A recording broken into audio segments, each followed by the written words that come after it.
We see all the obstacles set in front of us. We know all the shoulds that we have to complete. And we decide that it is better to sort of put our desires on the back burner. And really the whole thesis of the book is that men are taught to fulfill their desires and women are taught to fulfill their obligations.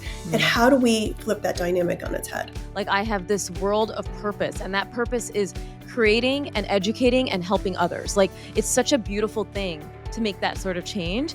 And that's at 40, right? And maybe I'll make my biggest change when I'm 50. And it doesn't end until we're dead. And so let's keep going. Exactly. I love that. One of the reasons women don't follow through with their desires is because they have a fear of failure. So I outline when you're triggered by guilt and shame, it makes you go into all of these different behaviors. I martyred myself during the 11 years was by not taking pay because I wanted to show that I was a good girl. Yes, I was provocative. Yes, I had sharp elbows. Yes, I was taking on the gun industry, but I was a good girl. But failure, like women are not allowed to fail publicly. Now, there are all these men who are, right? Everyone from Beto O'Rourke to Elon Musk, like they fail and they still continue to move up in society, and women are not afforded that same grace. Welcome back to the PedsDocTalk podcast. I am Dr. Mona, your host, your mom friend, your online pediatrician, and I'm so excited you are joining me today. Remember, you are watching this on our YouTube channel, which means you have to subscribe. You have to share the videos that you love so that we can continue to grow this channel and also continue to bring amazing guests onto the podcast. And this show grows not just because we talk parenting and bust myths, but because we are always bringing on guests who inspire us to feel stronger as parents. And for many of you listening, you are women. So today's guest is exactly that. Shannon Watts is the founder of Moms Demand Action, a best-selling author, and one of the most influential voices for change in this country. She took what started in her living room and built it into a movement for millions of people. And Shannon, I'm so excited for you to be here. I had the chance to see you speak on your Fired Up book tour, and it was energizing to be in that room with you. There's a real charge that comes from being around someone who's doing the work in a way that makes others believe that they can step up too. And that's why I wanted you on the show. And my audience is mostly women and parents, and I see parenting itself as a form of change making. And so that is the kind of intentionality that you write about in Fired Up. So thank you so much for joining me. This is her book, everyone. It's been out. She's on a tour talking about it, and everything she says is just so inspiring. And thanks for being here. Thank you so much, Mona. That means so much to me. And I'm thrilled to be here. Admire you and your work so much. And it was just such an honor to see you. And also when we chatted and you agreed to come on my show, I just felt like I was fangirling a little bit. I'm like, my show. And listen, my show is a top 20 parenting podcast in the United States. Like, a lot of parents really love it. And when I can get guests that are inspiring in not only ways for parents, but just women and people in general, it's really exciting. And so, I'm excited to dive in not only to the book, but to you, your motivation. And the first question I had is, you recently moved to Florida, I believe from California. Correct me if I'm wrong. Yeah. And which is its own cultural shift. How has that transition been for you? And what surprised you the most? I am a California girl turned Florida girl. So I'm just curious how that's been for you. When my husband told me that his offices had been moved from California to Florida, I really had a lot of hesitation. I'd lived in California for 5 years. I actually went to high school in San Diego. And I just have loved California, the weather. I mean, what's not to love, right, in Northern California? And so it was a lot of hesitation moving. We live kind of in the Tampa area. I have to tell you, I love it. Love it. I love it. We live in this wonderful community. We have 200 restaurants. We have 3 museums. Everyone is so friendly.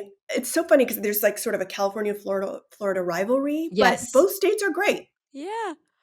And both states offer different things, I mean, we have been debating whether we want to stay in Florida to raise the kids or go back to California where my parents are. There's a lot more ability for good public schools. There's a lot of different things, but it's not that being in Florida is a huge negative. And I love you saying that because Florida gets a bad rap because of the political situation, right? And I know you do a lot of advocacy on gun reform and things like that. And of course, Florida is not the creme de la creme of policies regarding gun reform and other things as well. So I know, did you also deal with some like why would you do that? Like, why are you in Oh, Florida? Like, what are you doing? You're supposed to be, doing what you do in a blue state. it's funny because when I was telling people in California that I was moving to Florida, they would look at me like you would look at someone who said they had a horrible illness. And then now that I'm in Florida, when I tell people I lived in California, they look at you the same way. And so, Yeah. there is just that hilarious rivalry, I guess, of two big coastal states. But, I have found so far that among my neighbors and people I meet, there's not a polarized, politically polarized situation. Yeah. It is, I think, amenable to having conversations, and that's really what democracy is all about. And so, always make me a blue dot in a red state. I love it. Yeah, I'm in Fort Lauderdale area, which is a very blue area in a red state like you. Tampa area also has a lot of blueness, but it has been really eye-opening and it's also made me grown as a person. And that's why I wanted that question to be the first question because before all of this, I was like, people who don't vote the same way as me or think the same way, like I'm not going to talk. And now one of my most dearest friends in the world here is voted for Trump. Mm. He is a conservative in terms of financial policy and he didn't like the democratic candidate and we have the ability to have these amazing conversations and I think it's so healthy for us because on both ends we are very good friends. I like him as a person. Do I agree with every value system he has? No, but I can see through some of that and say, you know what? You are a kind person to me. You're kind. Mm. You just have different reasonings for why you voted a certain way. And it sometimes makes people feel like, how could you? But I think when you have that balance, it really is able to open up those conversations, like you mentioned. Yeah, I think coming out of the pandemic and with social media being such a big part of our lives and just the polarization that has resulted from those two things makes us feel isolated. Yeah. And what we need right now more than ever is to come together in community. So many of us don't know our neighbors. We don't know the people who are where we live, and we don't know the issues that are important where we live. And I think we need to change that. I think that happens by having conversations, even if those are tough conversations, and giving people grace. That is not to excuse racism, sexism, bigotry, none of Yeah. that. It Yeah. is just to say we are not going to heal if we stay as hard as we are right now as a country. Yeah, and I love that you've done that in your whole journey. Obviously, you have always been advocating for the policy and not obviously the side. You just want politicians and people to understand the importance of, when you join Moms Demand Action and all the advocacy work. You've now since stepped down from your role at Moms Demand Action, correct? Yes, I stepped Yeah. back in 23. Wonderful. And, you've talked about how girls and women grow up with so many shoulds, be quiet, be polite, don't be too loud in terms of the things that you're passionate about, and don't take up space. But obviously, you're a living example of doing that for so many years because of the passion you had for the policies that you wanted to change. How did those shoulds show up in your own life? And what was the turning point where you began to break free from them? Mm. I start my book with a story of being in the emergency room because I was covered head to toe in eczema and had been for a couple years. There was nothing I could get to make it go away. And the doctor kind of put me in a mind meld and said, how much stress are you under? And I joked, how much time do you have? And Yeah. he did not laugh, right? He just sort of like earnestly looked into my eyes, and it really broke me. I had kind of a Mm. mini breakdown in his office, and I realized I was at this crossroads in my life. I had gotten married right out of college. My parents had gotten divorced, and I think I was, as an only child, looking for a family structure. And I had three children by the time I was 29. I was in a career that I never meant to be in. And I had made all these decisions, and all of these shoulds were piling up. And it was my mid to late 30s, and I realized I was either going to have to keep doing it, keep living my life in a way that was leaving me unfulfilled and unhappy, or I could change course. Yeah. And I went home that night, and I couldn't confide in my husband because our marriage was part of the problem, and I couldn't afford a therapist.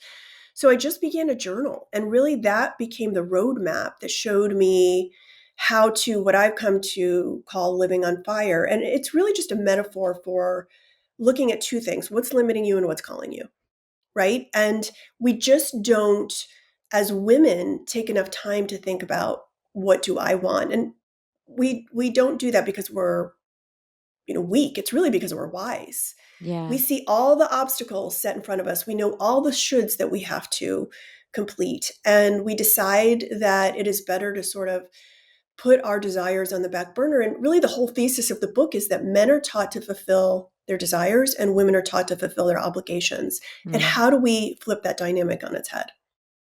I love that was what really resonated with me in the book and also just when I saw you speak. And I think it just speaks so well to what a lot of women feel. And why do you think that narrative is?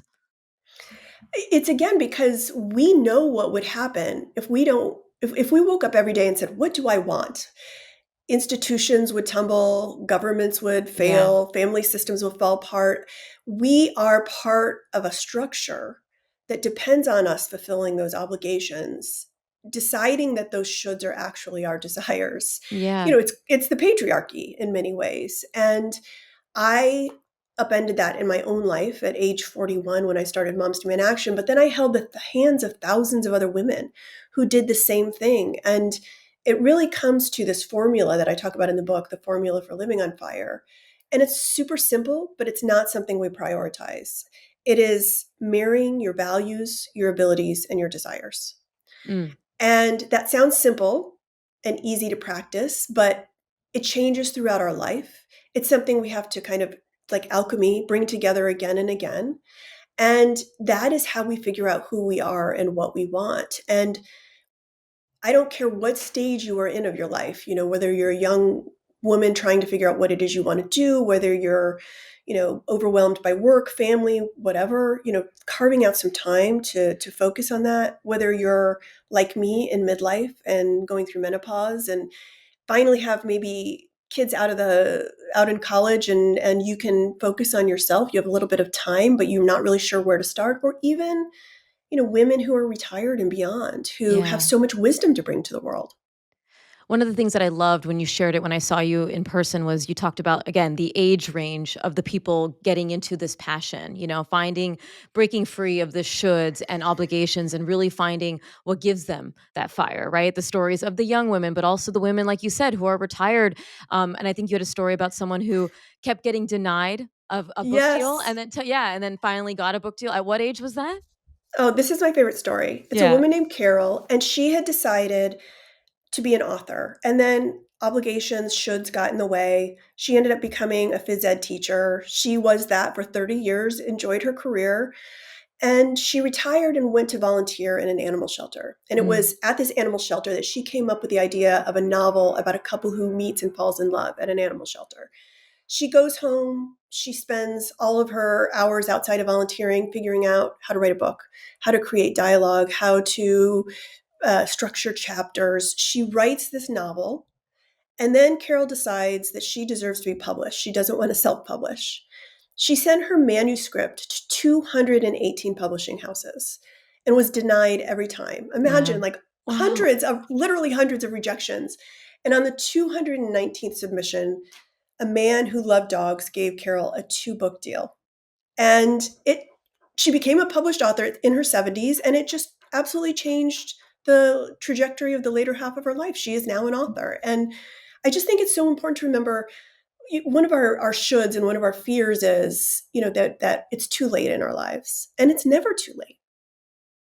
And I completely feel this way. I think when my career, I didn't know if I could do clinical medicine at the level that I was doing it, right? The 40 patients a day, the burnout that was happening. And I said, there's just, this can't be it, right? And part of my journey was getting that fire in me to figure out what else can I do to keep that passion of what I love, but do it in a different way. And it led me to this platform, right? PedsDocTalk, the podcast, the opportunities I Yes. get. And never in a million years did I feel like that would happen. And I turned 40 last fall, and I honestly feel the happiest I've felt in my entire life. Not Yes. only because it's not the kids, it's not the husband. Obviously, these are all wonderful things, but it's me. Like I feel like I have this world of purpose, and that purpose is creating and educating and helping others. Like it's such a beautiful thing to make that sort of change. And that's at 40, right? And Yep. maybe I'll make my biggest change when I'm 50. And it doesn't end until we're dead. And so let's Yes, keep going. exactly. I love that. I think what you're talking about, and I touch on this in the book, is this idea of a legacy. And I interviewed over 70 women for this book, and I asked all of them, what do you hope your legacy will be? And so many of them shied away from that word. It was too big for them. It felt too grandiose, like, their name on the side of a building or creating a philanthropic foundation. Yeah. And I've never seen a man react that way to the word legacy.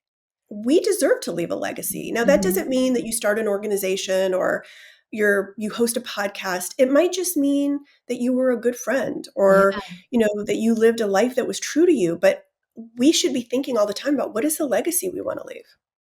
Ooh, I love that because, my husband, I know we're talking about women, but my husband's an ER doctor and he tells me every day that, obviously he is doing well in his profession, but he's like the biggest purpose in my life is being able to raise the kids and like Mm. know that I'm undoing a lot of the childhood trauma that was done on me as we raise our child. And I was like, I freaking love you and I That's love that. so beautiful. It's so beautiful, and, like, a lot of our listeners may be moms, dads, caregivers that their purpose is their children, and it's very clear, and you are the same, that that is wonderful purpose. Like, it goes down to what is it that brings you fire, and if this is your way of bringing energy and love into your own life. And I think sometimes people forget that this isn't for anyone else but for you. Like, to feel that you've led a life of, integrity and led a life that you feel aligned with what your purpose was, I think it's just such a beautiful thing.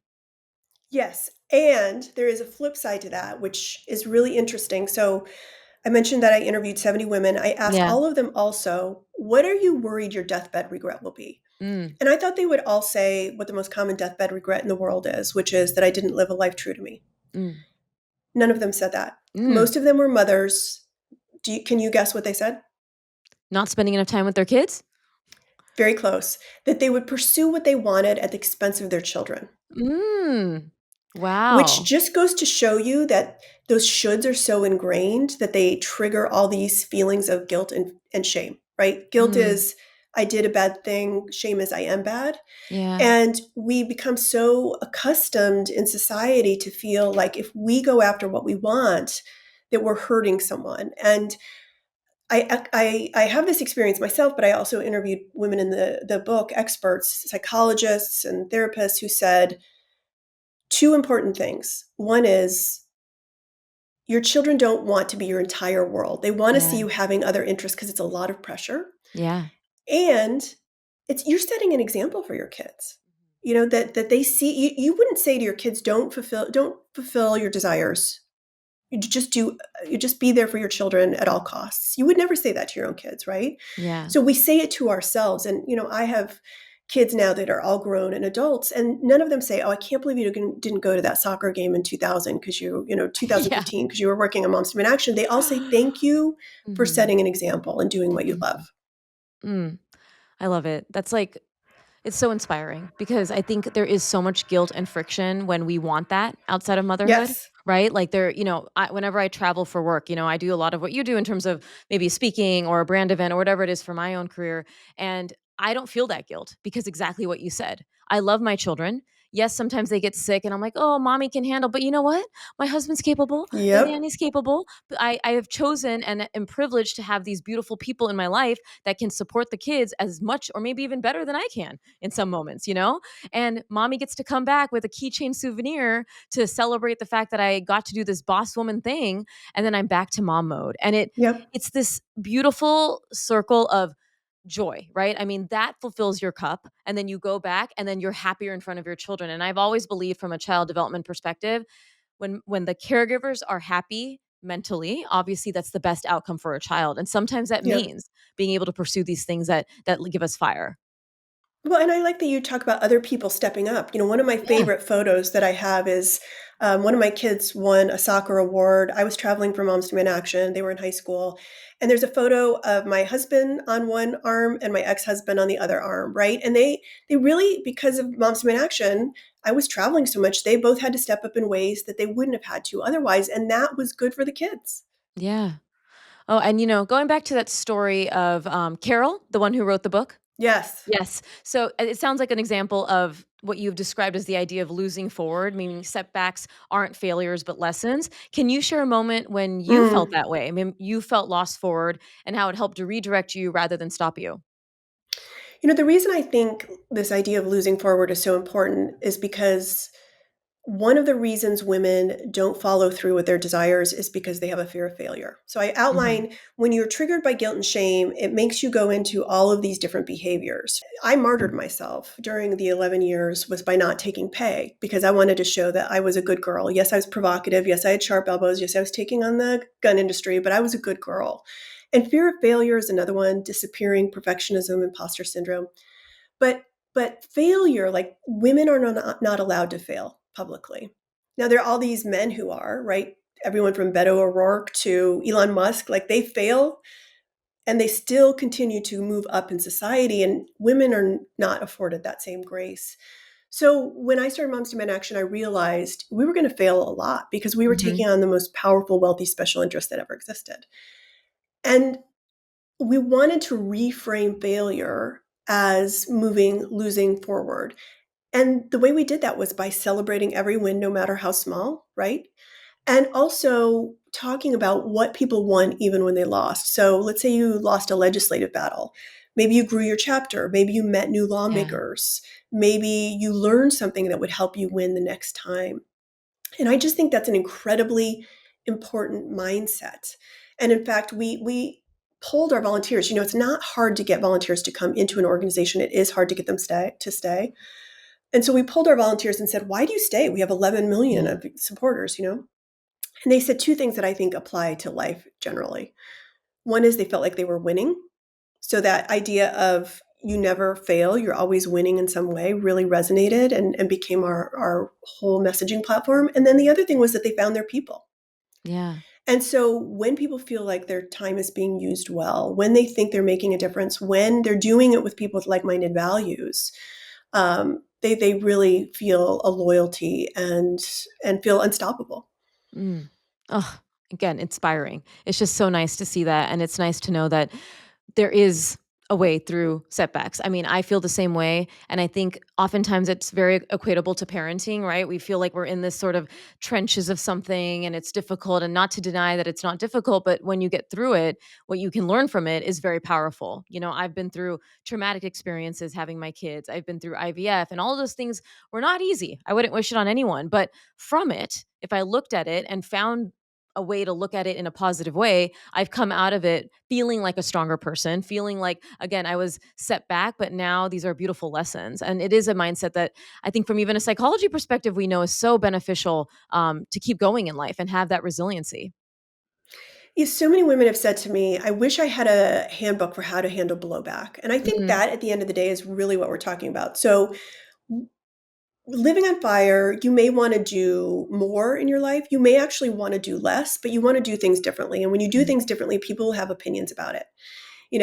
Unlike me, who I talk in the book about how I had to deal with death threats and threats of sexual violence from extremists, Yeah. that's probably not what's going to happen to you. It's going to be more like a snarky comment in the kids' pickup school line at school, or maybe Yeah. something your mother-in-law says. Yeah. And so it really comes down to blowback that triggers feelings of guilt and shame and then makes us go into these different behaviors, right? And so, how do we just go back to square one and handle the blowback? And I talk in depth about this in the book. But I would just say three important things. One is deciding whether you care about who the person is that's giving you the feedback. How important is their opinion? For me, extremists who live in their mom's basements and are, yelling at me online was not that important. Then deciding if what they're saying is true, right? Being Hmm. able to have enough self-awareness to say, some of these things are accurate and I should think about them, but some of them are not. And I should just completely disregard what they're saying. And then the third thing, and this is why I was so fortunate to interview people like Sharon Salzberg, who is a Buddhist meditation teacher, or Kristen Neff, who is a doctor and an expert in self-compassion, sitting with those feelings. I Yeah. think that is the most uncomfortable part. And it's what really makes us want to flee, right? And to step back and to not pursue what it is we want because it is uncomfortable to sit in those feelings. And we're often taught like, oh, if someone disapproves of what you're doing, then that's a huge red flag and you should stop doing it. And men just don't have that same gating factor, right? And so Yeah. sitting with blowback over and over again, you will eventually be able to get through it.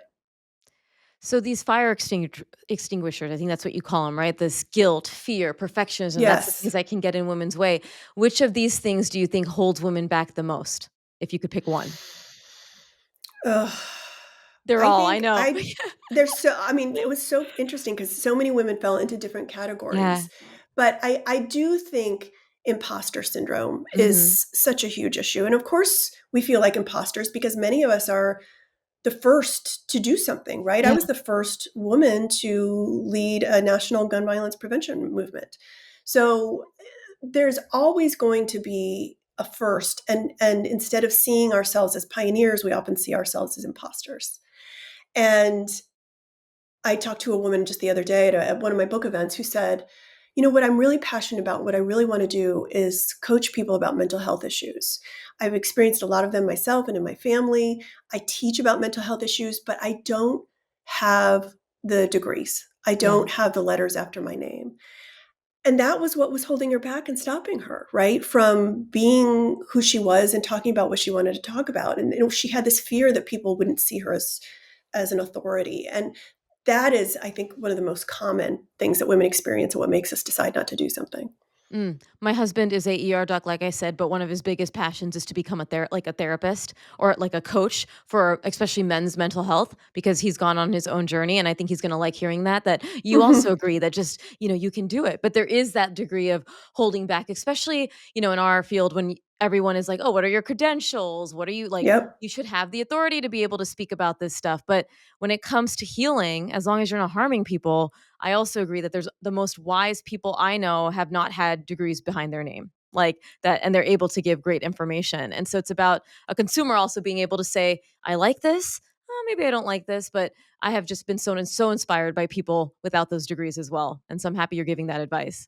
And I think it comes back to the formula, right? So for Yeah. this woman, what are your values, abilities, and desires? Her values were taking care of people and educating people. Her abilities were the conversations that she had had. Her desire was to translate and help people. And so, what is the best way for her to do that? Maybe it's getting on Substack, right? And just writing about her experience. Maybe it's starting a local community organization. I really think once you figure out your formula, it will guide you to the role that you should pursue. Mm.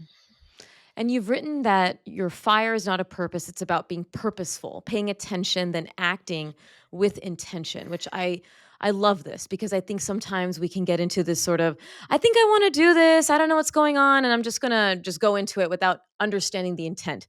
For a woman who feels that faint spark but is overwhelmed or unsure, what's the very first step towards living more purposefully? What I love about the book is that there are super practical journal prompts and exercises that people can do to figure out all of these things about themselves, right? Values, abilities, and desires. Values is really the North Star Yeah. of the fire triangle and the fire formula because it changes throughout our lives. When I started Moms Demand Action in 2012, my values were protecting my family and community because I had little kids.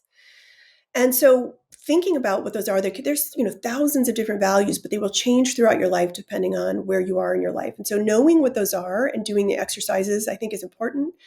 Your desires, sometimes, and the exercises ask you to do this. It's really goes back to what did we love to do when we were a kid? What would we do if time and money were not an issue? Yeah. And really thinking about those things. But here's what I think is the most important part of the fire formula are the abilities. Women are so used to downplaying their abilities and often don't really know what they are. And so I go through an exercise where I ask you to list all your abilities. That could include throwing a really awesome kid's birthday party. Yeah. That is executive functioning, right? So I ask you to list all of your abilities and things that you've done. But here's the important part, which is I ask you to ask people who love you what your abilities are. Mhm. Because so often we don't see them in ourselves. And then that way you have a list to remind you of what you're capable of. But also, a lot of abilities are acquired. So if you don't have the abilities you need when you've done this audit, and I think that's really what it comes down to is the first step is really auditing these things, then you can figure out what you want to do to get those abilities. One of the overarching themes I'm hearing, which I just really adore, is this level of self-awareness that you have, Mm, that you're encouraging your reader and your community to have. And I also have felt this so strongly in my parenting space, right? I think so many times parents get into this journey of like, I'm going to do this because I was told to do this. And they don't really think about their past. They don't think about their own approach to the child. How are they talking to the kid?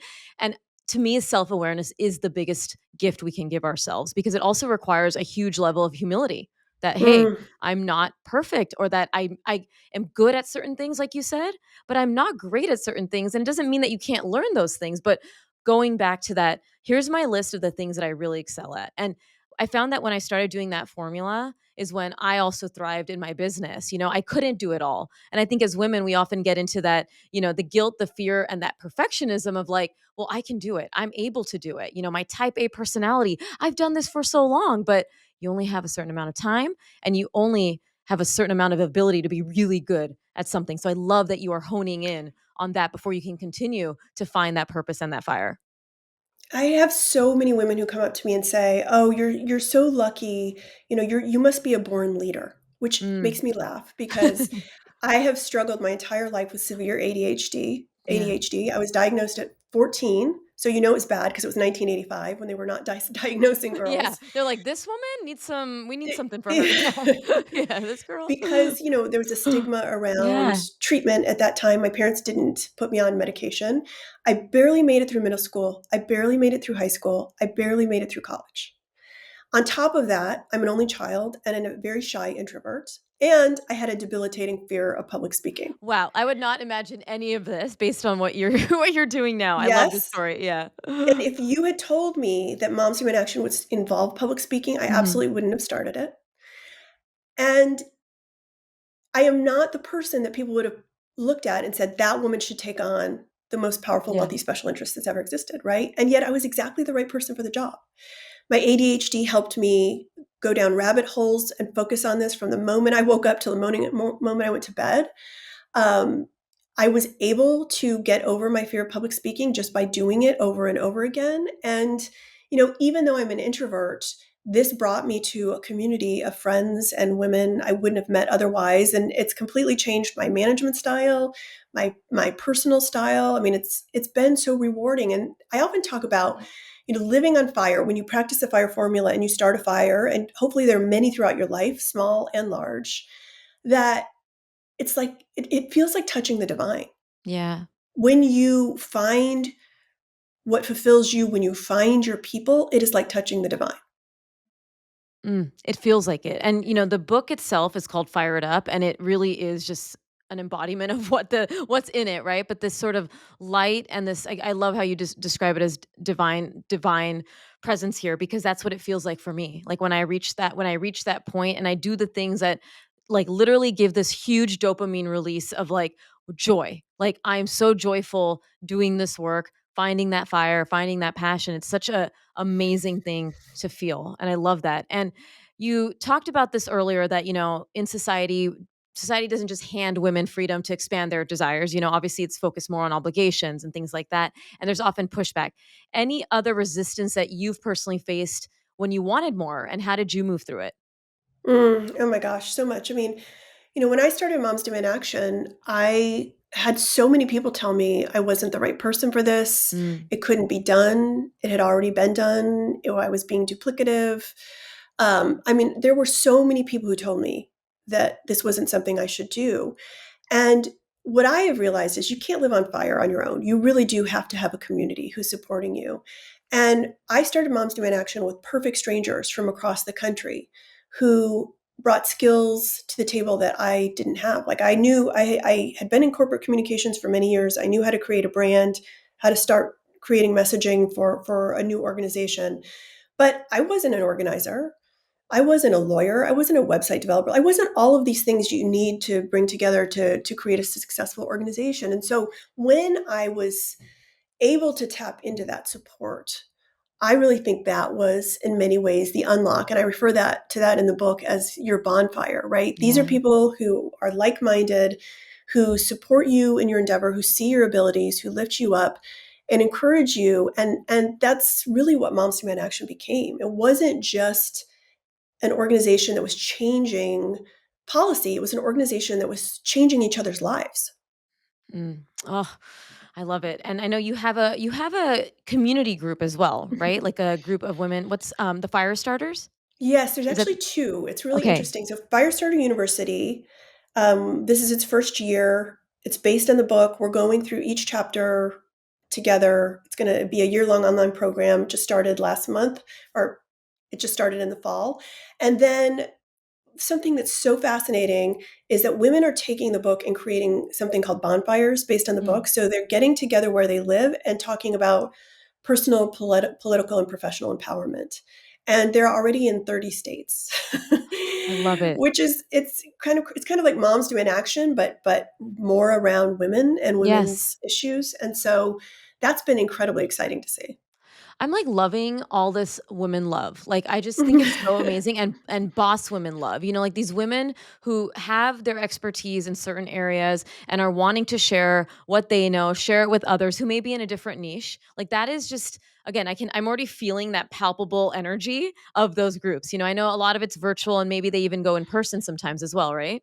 Yep, Yeah, yep, that is both. it oh, I need to look into this because I'm sure there's a Florida one, and I There is. we may end up relocating, again, like I had mentioned, but for now, I need to get involved in the Florida one because I think Love it. again, I love that it's even more than just politics because sometimes people can feel like that's Yes. I want to do politics, but I don't know if that's me, but I just wanna be with women who wanna change the world, you know, Look, and I I think that's I awesome. think the most important thing women can do right now, because I get asked this all the time, some people feel helpless or hopeless, and I just say, cynicism is a choice, Mhm. hope is a choice, and you don't have to be your fire doesn't have to be political activism. Yeah. It can be, just understanding who you are and what you want, and then coming together with other women and figuring that out. And again, post pandemic, post polarization, post social media, like how do we get together more with other women and figure out what makes us come alive? Ooh, and one of my questions next is about the parenting lens, because of course I know you said that you doing Moms Demand Action, your children seeing that was very inspiring to them. How do you talk to your kids about fire and purpose in their lives? And what do you hope that they carry into their own lives from watching you? Mm. I mean, each of my kids is so, so different, all five Right. of them.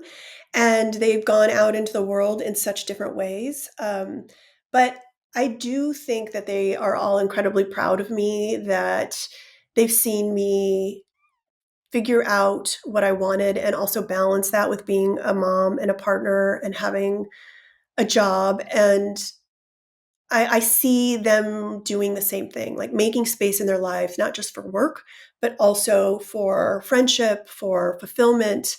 It's not easy being a young adult right now, Yeah. and I feel really surprised by the fact that parenting doesn't end really at 18. I think I Yeah. thought, oh, that's my job, but it's as Lifelong. intense in different Mhm. ways when they're young adults, Yeah. and it's also, I think, a really wonderful time because they're friends, and I think they've finally started to see that I might have some wisdom that they don't have. Yeah. They're like, maybe my mom's onto something here. Yeah. I love it. No, it's true though. I mean, I love that you brought up the fact that, it doesn't end at 18. Like I think about even a grown adult and if you have a healthy relationship, which is created in the first 18 years, like the ability to come to your parents, want to tell them about your life, the struggles, maybe you become a parent yourself and want to go to your parent for advice. I mean, that is such a beautiful relationship that's lifelong. And like you said, it changes and evolves as the child's development changes, but that is my goal as a mom, and my husband's as well as a dad. And what I hope for my community when they listen to the show is that how can I create this sort of fire and connection with my child that's lifelong? And that goes back to trust. That goes back to not only trusting your kid, but what you said, trusting in yourself, like knowing what Yes. you want. And that's such a Yes. powerful thing kids don't always see in their parents. Yeah, it goes back to that fear that I mentioned so Yeah. many women have, which is that they pursue what they want at the expense of their children. And if you don't pursue what you want, it's really at the expense of yourself ultimately. Men seem to Mm. have figured this out to some extent, and we have to expect our partners to rise to the occasion. We have to tap into our community for support because you shouldn't get to the end of your life and feel like you didn't burn. You do deserve to leave a legacy, and again, that can be as simple or as significant as, having a difficult conversation, going to therapy, leaving a bad relationship, asking Yeah. for promotion. There's so many different things that could be. But it's not going to happen unless we kind of take time out to figure out what are our values, abilities, and desires, and then actually start making steps toward figuring out what it is we want and going after it. Mm. This book, cannot wait to dive in. It's on my book nightstand. I brought it into the recording studio today to be able to share it. But Fired Up: How to Turn Your Spark into a Flame and Come Alive at Any Age, which is again what we've been talking about. For someone listening who picks up Fired Up and feels inspired but maybe intimidated, right? What's the very first practice or mindset shift that you'd want them to try maybe this week or that first few weeks of reading the book? I think it's really important to have a mindset that is open Hmm. to change and transformation. Sometimes we just see, have blinders on because we're so busy with so many shoulds, Yeah. and just have an open mind. You may not feel like a fire starter yet, but read the book and then see it as a practice or a discipline. That's how I see it. It's a lifelong practice to constantly be thinking about, do our values, abilities, and desires align in this moment? Am I thinking about what I want? Am I taking steps toward that? The other important part, I think, of the book is something called a controlled burn, which, prescribed fires in real life, just make sure that you don't have wildfires. And we can do those in our own lives. Like Yeah. another type of audit where we see, are we spending too much time drinking during the pandemic? Are we spending too much time right now doom scrolling? Yeah. What are the things that we're doing that are taking time away from the people we love and the things we love, and how do we reallocate that toward seeking what we want? Intent. I love it, Shannon. I Intent. I really I'm so honored that you could take the time to talk to me today, and also my listeners. I know they're going to really appreciate it. It's going to resonate. Where can people go to stay connected? Where can they get the book? And also learn about, Firestarter University and all the bonfires happening across the country. Yes, you can find all of that at firedupbook.com. Mhm. And I am on social media at Shannon R. Watts, and I am still on book tour for, an indefinite amount of time. So I'd love to see you on the road.